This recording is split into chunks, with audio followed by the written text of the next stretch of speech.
Good morning and welcome to Coffee with Bob.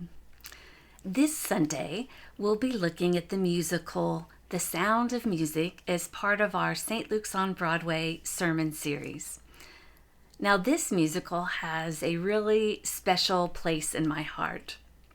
I was first introduced to it as a movie, as many people were, because for many years when I was growing up, The Sound of Music was broadcast on television during the Christmas season. And so my family would watch this, and it was kind of part of the Advent countdown that I think it was like a week or so before Christmas, they would show The Sound of Music on television, and we watched it as a family. And not only did I love the movie, but it also reminded me that Christmas was coming. Well, years later, it held a special place in my heart for a different reason. And that was because our daughter Hannah loved the musical. She loved it. And we watched it so many times. By that time, we had a recording of it, and so we could play it often. And we did. And Hannah would sing the different songs from the movie and act them out. And I got to be a part of one of Hannah's renditions of the songs. She would sing the song So Long, Farewell, and I got to be a part of that. I didn't get to sing in her recreation of the song. I was the clock in the hall. If you remember the lyrics of the song, it starts off by saying, "There's a sad sort of clanging from the clock in the hall." And that was the role she assigned to me. I didn't have to clang. I was to stand straight and be silent. Hannah stood behind me, and she would lean over, so she would pop her head out from behind me to sing the part of cuckoo. Cuckoo.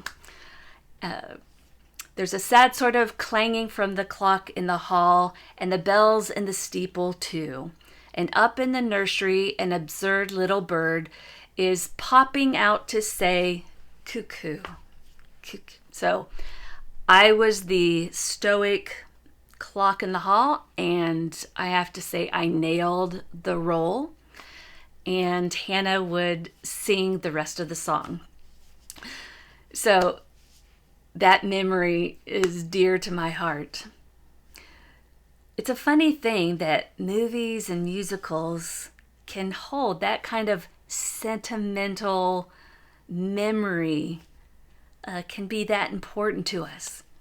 The actor who played Liesel's love interest, remember Liesel singing I'm 16 going on 17, and the boy she had an eye on was Rolf. Well, the actor who played that, as best as I can see, only played in that film. He would go on to act in theater productions, local theater productions, but the movie was so important to him that his one child, Thomas, he gave him the middle name Rolf, named after his character he played in the film. Films can do that to us. Musicals can have that kind of special place in our heart that we remember every year watching them at a certain time, or we remember how they affected our families. If they're a musical, we love singing the songs. And that's because of the story. We communicate so often to each other by story. We tell a story. A story doesn't mean it's fictional. In fact, the story of The Sound of Music is in large part true. Now, for the movie and the musical, they condensed it, and so the timeline, which happened in, stretched out, they condensed for the sake of not having a 6 to 8 hour movie or musical. They had to condense it to tell the story. But the elements of it are true. A nun was sent to be a governess for the children, and she and the captain got married, and the children became a singing group. That's all true. The amount of romanticism is kind of tweaked a little. A nun and a widowed captain in that time, in a wartime era, don't have a lot of time for romanticism. And if I read the biography that was written, actually the autobiography written by Maria von Trapp, and if I recall right, it was the children who bartered or negotiated for the engagement. I think they went and asked Maria, "Would you marry our father?"